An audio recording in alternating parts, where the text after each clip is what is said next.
The only reason that I went to MIT was when I was 5 years old, my father said that I would go there. And it was just to please him. And I actually hated having gone to that school.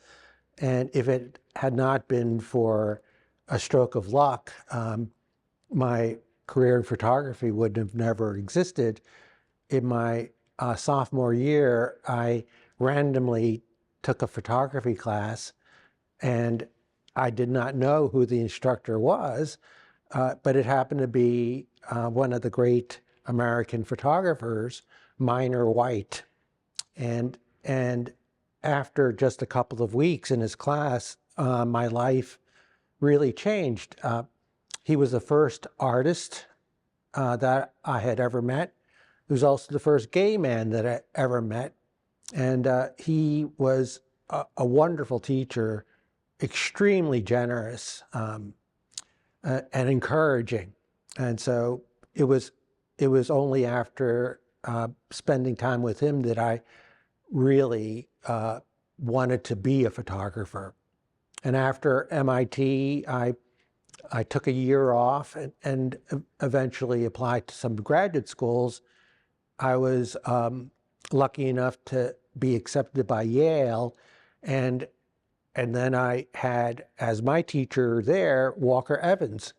So my educational pedigree was like really blue chip, you know, having studied with two of the great American photographers.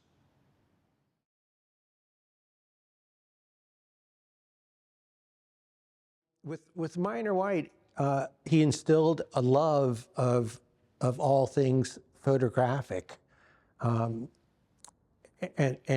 that has remained with me through the years. And with Walker Evans, he was the first person who showed me that a photograph could originate from intelligence and yield a product that would require intelligence to interpret. So the intellectual component of what Walker Evans did and talked about was probably the most important influence I have had. After you graduated from Yale, then you printed for Walker Evans. You were his printer. Was that during the time you were at Yale, or was that after you graduated? That occurred in my second year. And, you know, because of my undergraduate training in photography, I was already quite proficient in a darkroom, and Walker Evans had not done any darkroom work in decades, and always had an assistant to print for him. And so he asked me to print for him, and his darkroom was in his home outside of New Haven. It was a few miles west. It was what was the name of it? I forget the name of the town, but Lime? yeah, Old Lyme, Connecticut. And it was like the worst darkroom ever made. He had an old Omega enlarger that I'd never seen before, and he had no film. He had never shot any film that would fit this thing, so it was like totally useless. And he didn't have a print washer, and so after I visited him, I said, Walker, you need a decent print washer. And so he said, well, how much are those things? I said, like a couple $100. Then he proceeded to unbuckle his pants. And I go, uh-oh. It turns out that he wore a money belt. And so it unzipped on the inside, and he pulled out, he had $100 bills in it. I guess, you know, it was important to be prepared for any situation. And he gave me money, and I drove to New York and brought back a print washer. I knew nothing about the South, and when I was flown down for my job interview in Knoxville, Boston was in the throes of a horrible winter, cold, miserable, you know, black snow, on the ground. And when I got off the plane in Knoxville, it was a very small airport, and you walked on the tarmac, and it was the beginning of spring, and it smelled so sweet, and it was so pleasant. And my new department head picked me up in his new Mercedes and drove me to his fancy house, and I said, "Hey, this is pretty good." As a photographer who depended upon the physical environment for the source of photographs, it's incumbent upon you to explore. And so what I did was during spring break of 1983, I drove from Knoxville across Tennessee. I went west first to Nashville, then across to Memphis.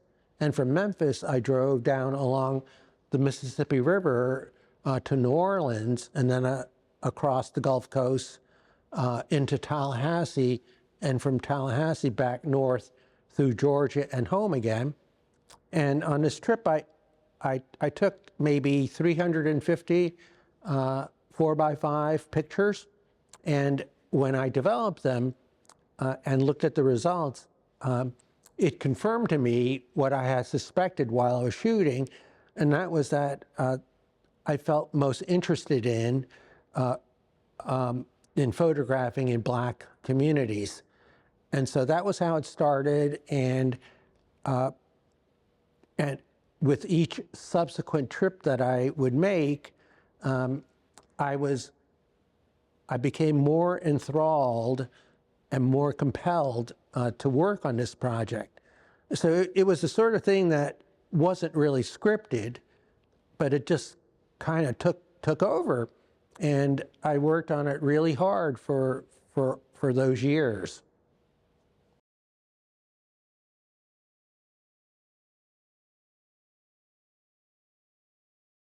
I want to talk about one photograph in particular that I found really interesting. I mean, all of them are interesting, but this one's is very unique. It's called the Parthenon, Nashville, Tennessee, 1983.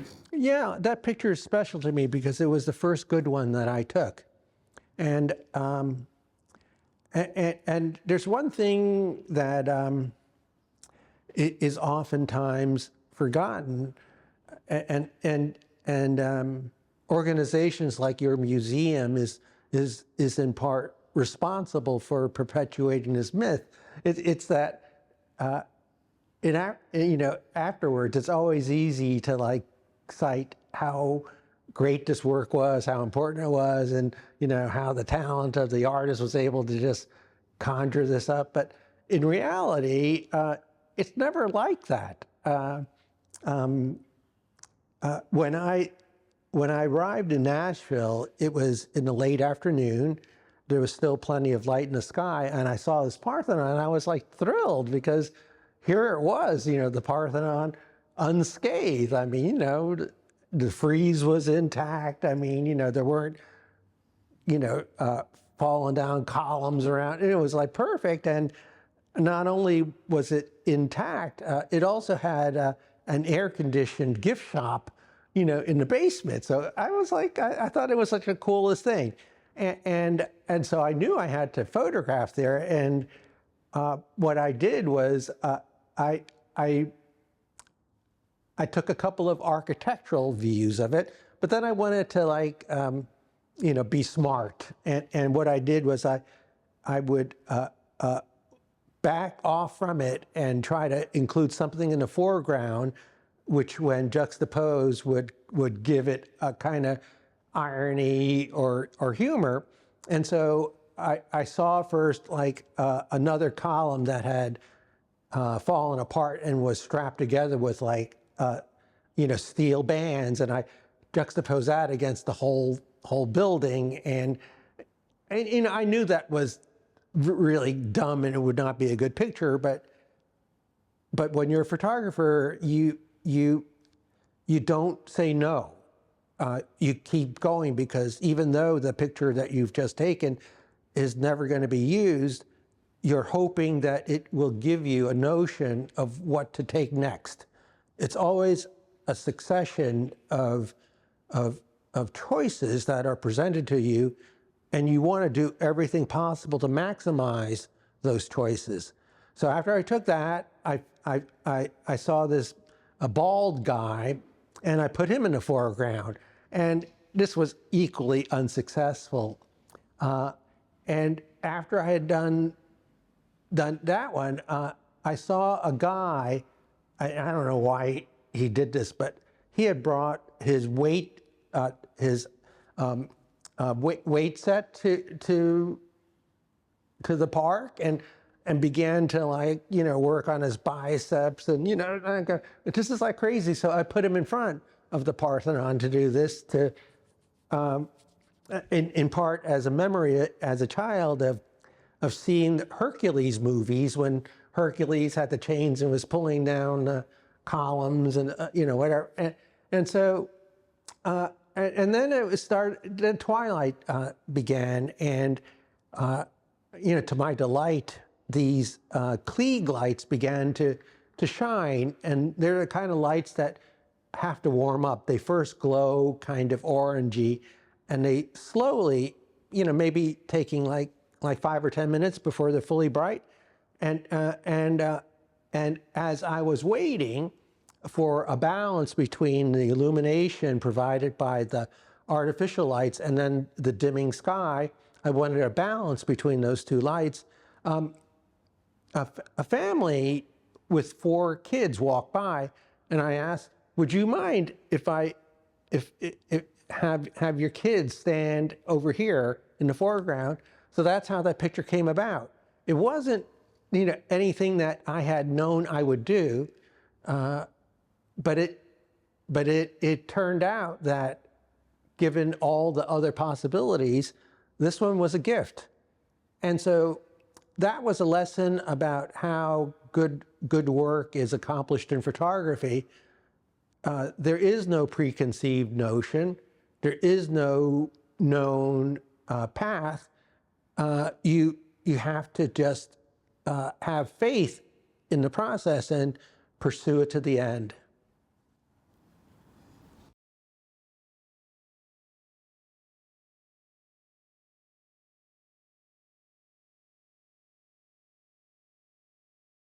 Did I ever tell you the story about meeting with the curator, John Sarkowski? So they had a policy back then, which was really very generous on their part. Every Wednesday, you could drop off a portfolio, and they would look at it and ask you to return at noon.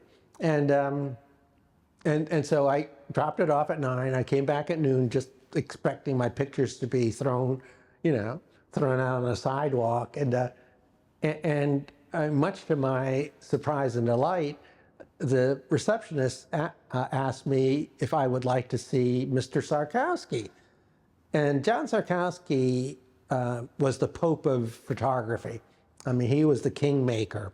And so I went up, and he went through my pictures. I think it was a set of pictures, maybe 15 or 20.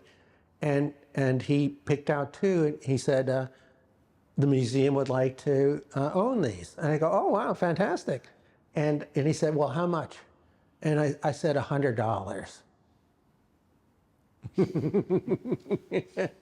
But during our conversation, I knew what his priorities were, because first, his secretary came in and said, "Mr. Sarkowski, Cindy Sherman's on the line." And he excused himself and spoke with her.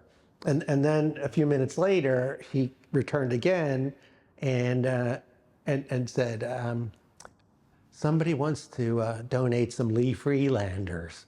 And so I knew that I was really just small potatoes in that day's business.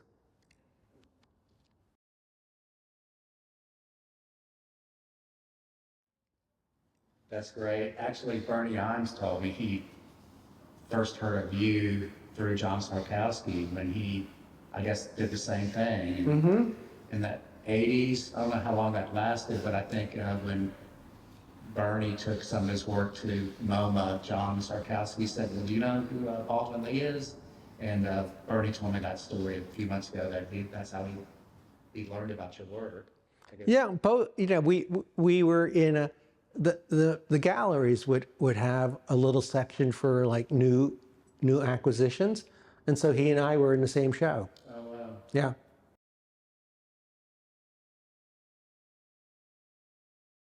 I think anybody who got into photography after that new document show had to have been influenced. I mean, those are great photographers and really important photographs. And I probably was most strongly influenced by Arbus in that her photographs were really capable of describing the identity of a person, not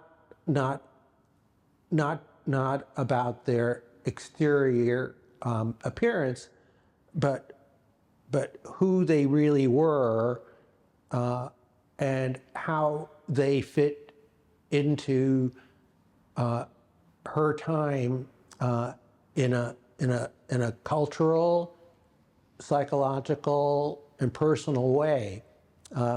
She really knew what it was like to have to recognize, defend, or fight against who you truly were. She said something that I always remember, and that is that when she was photographing at some sort of an event for people who had some mental disability, she said that these people were the aristocrats of life because they have accepted and come to grip with what everybody else would fear might happen to them. And so that was a very important thing to remember.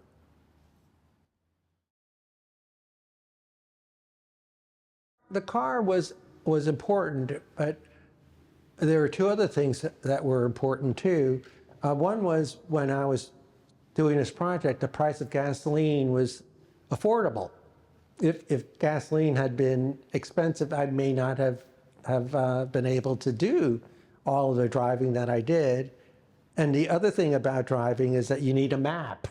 And so AAA provided me with maps to alert me as to where I might be going that day and the next day.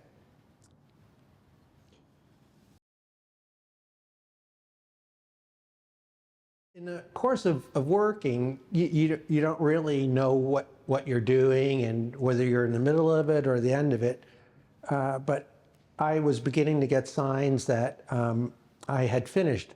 One was one very vivid signal to me occurred when I drove south from Knoxville into Georgia, and I didn't have any particular destination in mind, but I entered into this small town in a black community, and I saw a man who was shirtless mowing a lawn, and I got my radar began to beep and alerting me that there was going to be a photo possibility here. And then when I drove a little closer, I saw that the shirtless man had only one arm, and at that point, I was caught in a real conflict. As a photographer, I knew that this would be a great subject with great possibilities. But then as a human being, it made me think about how exploitative, how cruel it would be to succumb to the ambition of photography.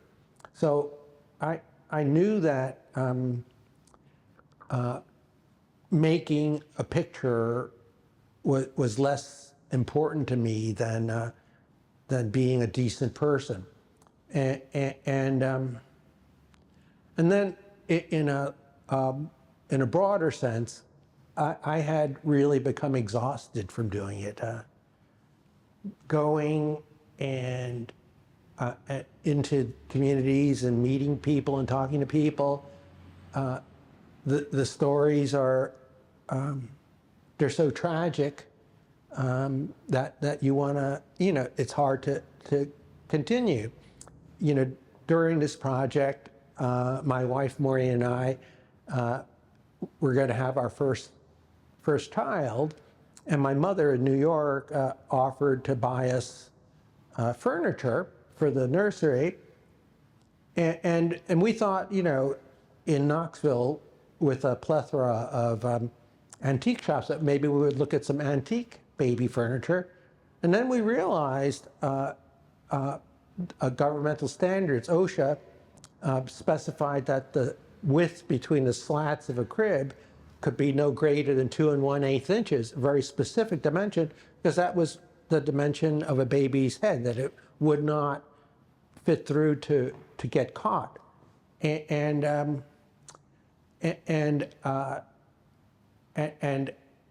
at this time, I was in Augusta, and I was walking down the street with my camera on my shoulder, and this van passed me. And you're always looking around. I was from New York, so they're always kind of cautious about stuff. And then when the van came back around for the second time, I knew something was up. And the van stopped, and a man rolled down the window and said, "Are you a photographer?" I'll go, "Yeah." And he said, "Would you come and take a picture for us?" And I said, "Sure." And so I got into their van. We drove for about 10 minutes to a funeral home, and what they wanted me to photograph was their deceased child, a baby, who had suffocated to death because they couldn't afford a crib. The baby was tossing and turning on its parents' bed, and got caught up in the sheets and rolled off and got suffocated. And so, these things that you would see just made it increasingly hard to continue to photograph. And also, there's a limit to how much inventiveness and creativity you could bring to the game. And I felt that I was repeating myself. I wasn't being faithful to the call of the medium of photography. I wasn't pushing it forward. I had the clutch depressed, and I was just spinning wheels, so nothing was going on. And so with those factors, that's when I decided that this was the time to hang it up.